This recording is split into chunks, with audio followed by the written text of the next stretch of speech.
Hey everybody, it's your old pal Chuck, and I'm back with another review.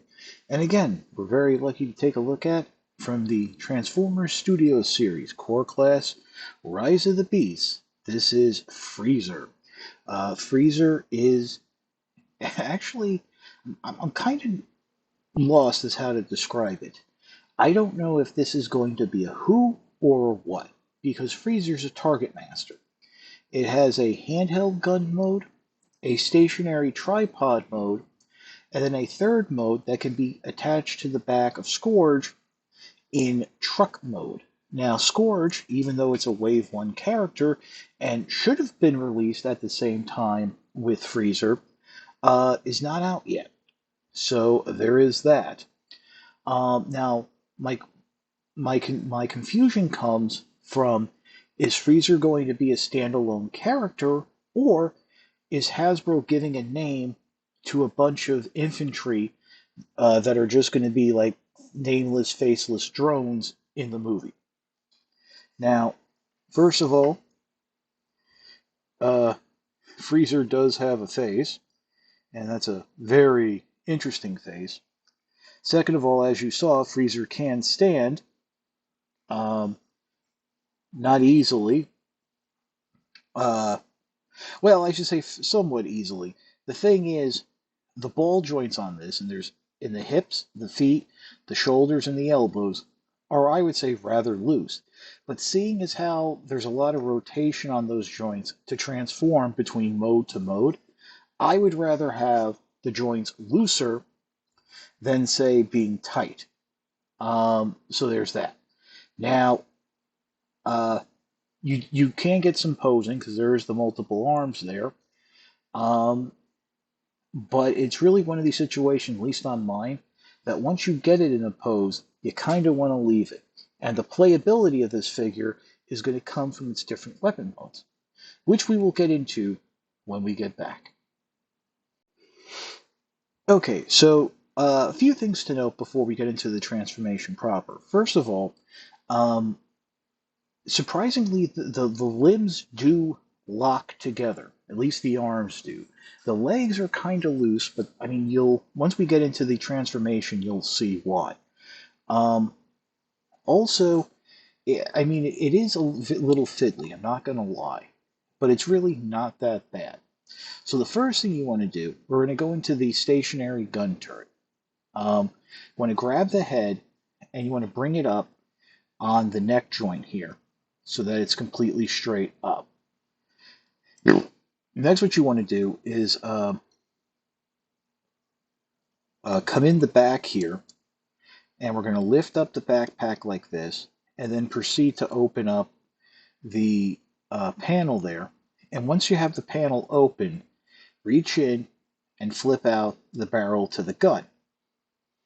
You'll then continue um, bringing this back panel up just like that, and then closing it back down, that front flap piece back down over the head. And that will give you the barrel. Now, next we're going to come in and start working on the arms. Basically, what you want to do now, the main work is going to be with what were the top arms here. I suggest bending them slightly, makes it easier to rotate, but you want to rotate them at the elbows. So if the fists are facing forward towards the barrel of the gun. Now what you want to do, and you're going to have to finagle it a little, do some rotation, but there's a tab here on the one arm that's going to go into the slot by where the ball joint connects. And you just want to get it in there. Try to, and it has to angle a certain way so it looks like a bipod of sorts. And that's how the uh, gun is going to stay up. Do it again on this side. Just a little finagle and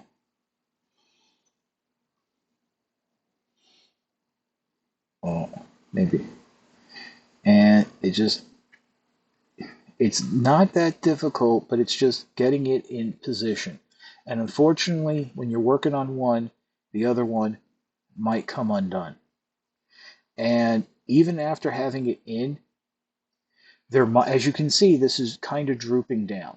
So that kind of means you now have to work to rotate it back slightly, that it'll sit up a little more.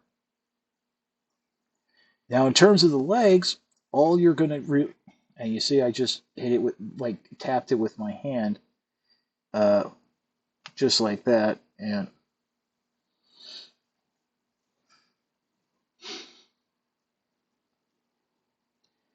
uh, there you go. Bring it in. And with these on the back here, you just want to position them ever so slightly that the that it looks like basically this, and there's 5 millimeter pegs on the back of the feet that they'll attach. And kind of, for the most part, there you go. I mean, this one keeps coming undone. And like I said, you're gonna have to, you would have to play with this to get it in the position you kind of want. And wow, that keeps coming undone. I mean, I'm kind of glad you guys are seeing this, just how fiddly it is to try and just get it in a reasonable pose. But that's about that's about it. I mean, you're gonna have to play with it some more.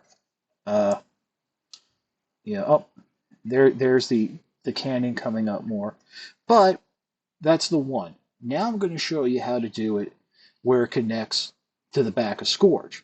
And what you want to do is fold the feet up, and the lower legs are going to tab into their digigraded calves, and while doing so, fold the feet up like that. What you'll do now is separate the arms. So, and we're going to focus on the rear, uh, the bottom set of the arms. And what we'll do now is rotate at the elbow and then bring it up. So the tab there will peg into the slot on the inside of the leg. And just like that. And this will hold things in place quite nicely.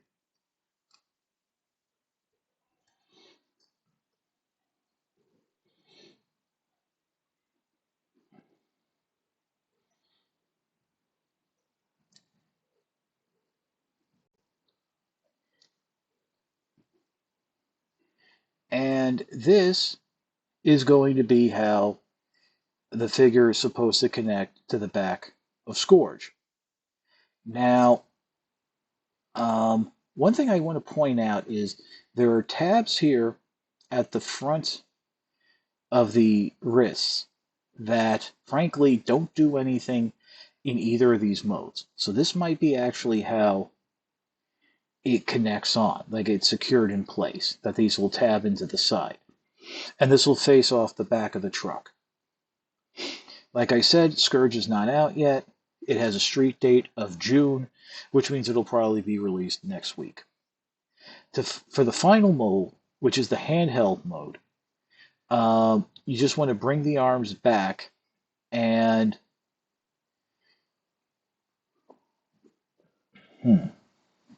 oh, you know what? I was mistaken. It's not those wrists. It's not those tabs. It's those tabs that don't do anything. Because now we're going to rotate around the arms back to their original position, and that tab on the inside is going to tab into the forearm, just like so.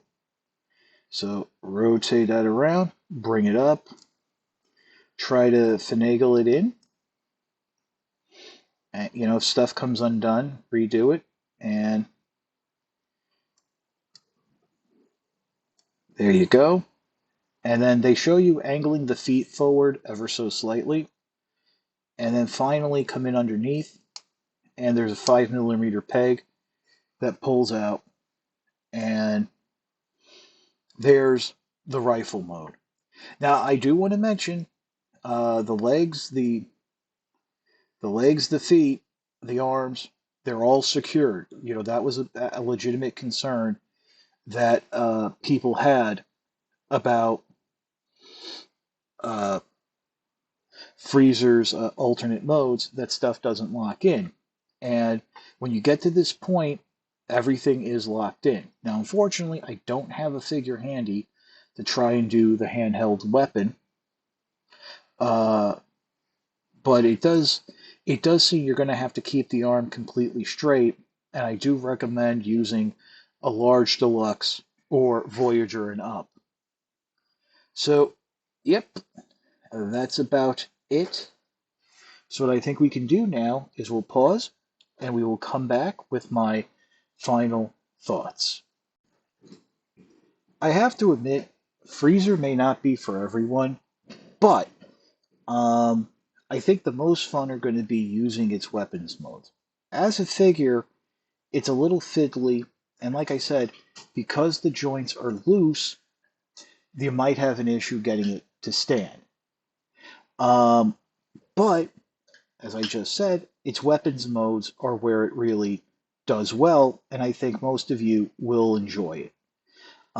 Just go in with the understanding that it is going to be fiddly, but things do lock up. So, with that being said, I can kind of recommend Freezer just to be a target master to the other Terracons that are going to be released in the line. So that's about it for the review. If you like this review, please consider liking, commenting, and subscribing. While I will always appreciate the views, the likes, comments, and subscriptions help to communicate to YouTube through their algorithms that my channel should be exalted and held upon high. If you want to make the ultimate sign of support, I do have a Patreon. It is www.patreon.com/ChuckDog1999. All I ask for is $1 a month, $12 a year. No thrills, no tiers, no special rewards. All you're doing is helping me help you, help me help you to bring figures like Freezer to you, as well as keeping up the infrastructure of this channel. But as I always say, um, I know times are tough. I know there's an inflation. If you can't swing the $1 a month or $12 a year, your views are more than thanks enough. Patreon is just a cherry on top of an already generous sundae. That is, you guys watching my videos. So that's about it for the review. This is your old pal Chuck for Freezer. We will see you next time.